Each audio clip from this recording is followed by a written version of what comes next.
All right, let us knock out a ton of cell parts or cell organelles here. All right, so we know cells are organized, they have structures, and so we're going to go through a bunch of these structures that are found in animal cells in particular, and what those cell parts do. Now, our fancy name for cell parts are cell organelles.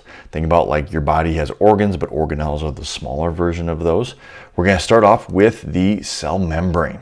All right, the cell membrane is the membrane around the outside of the cell, and it defines the cell to an extent. So if something's inside the cell membrane, it's a part of the cell. If it's outside the cell membrane, it is not a part of the cell, so it's in the extracellular fluid that's on the outside.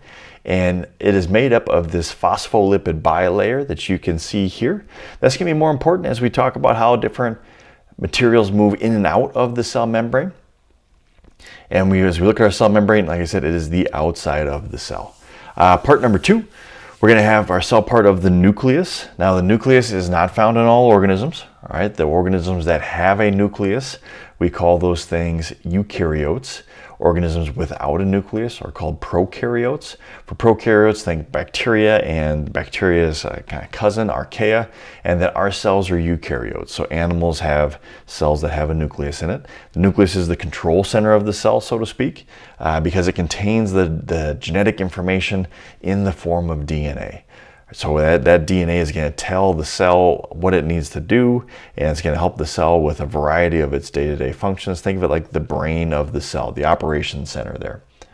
So that is the nucleus, and there's one cell part that we can see underneath the microscope. When we add a stain, it'll be the dark center portion.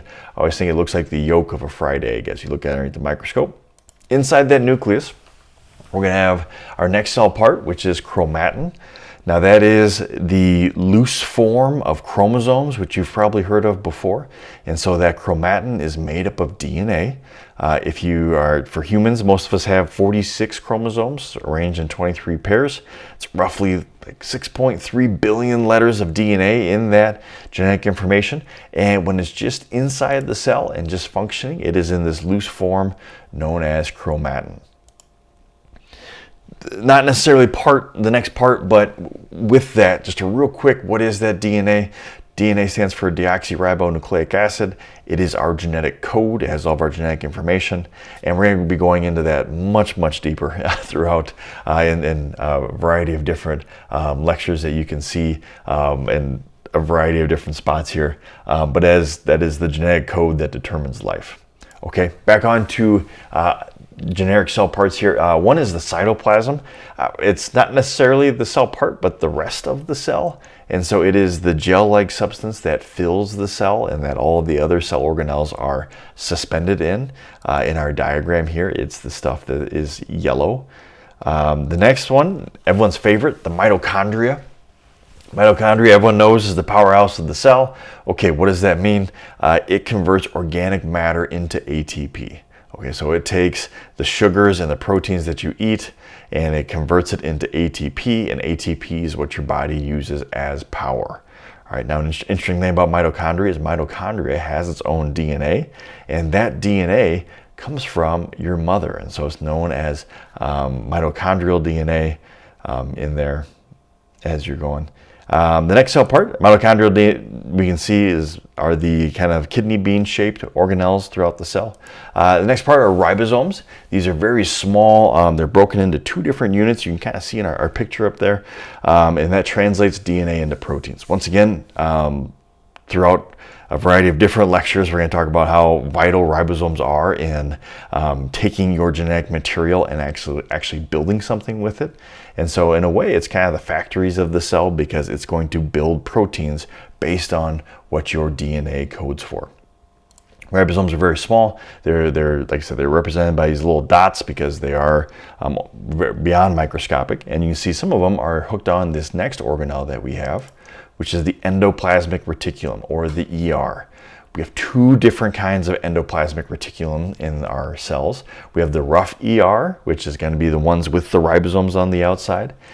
Its job is going to be packaging and preparing proteins for transport within the cell. And so these are the proteins that don't leave the cell membrane. Think of it kind of like the roadway or the hallways of the cell. And then we're going to have some smooth endoplasmic reticulum, and that's going to play a role in regulating calcium levels and muscle cells and a variety of other things.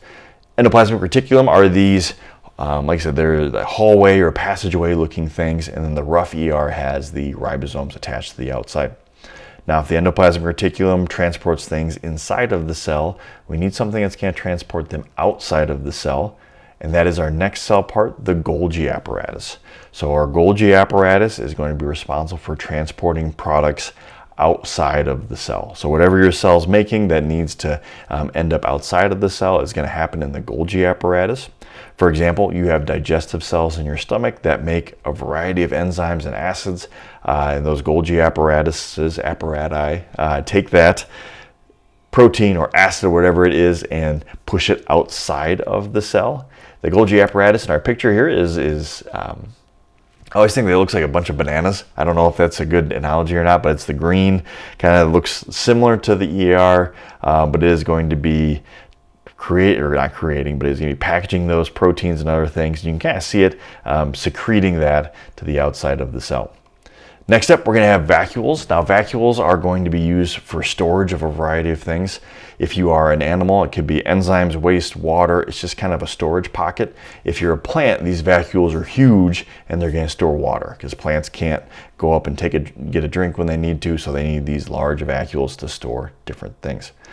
Couple more here. Next cell part is going to be the lysosome. The lysosome are kind of the garbage men of the cells, or the cleanup crew, if you will. Their responsibility is going to be to digest molecules, old organelles, foreign substances, and so they're kind of cleaning up the cell as it goes.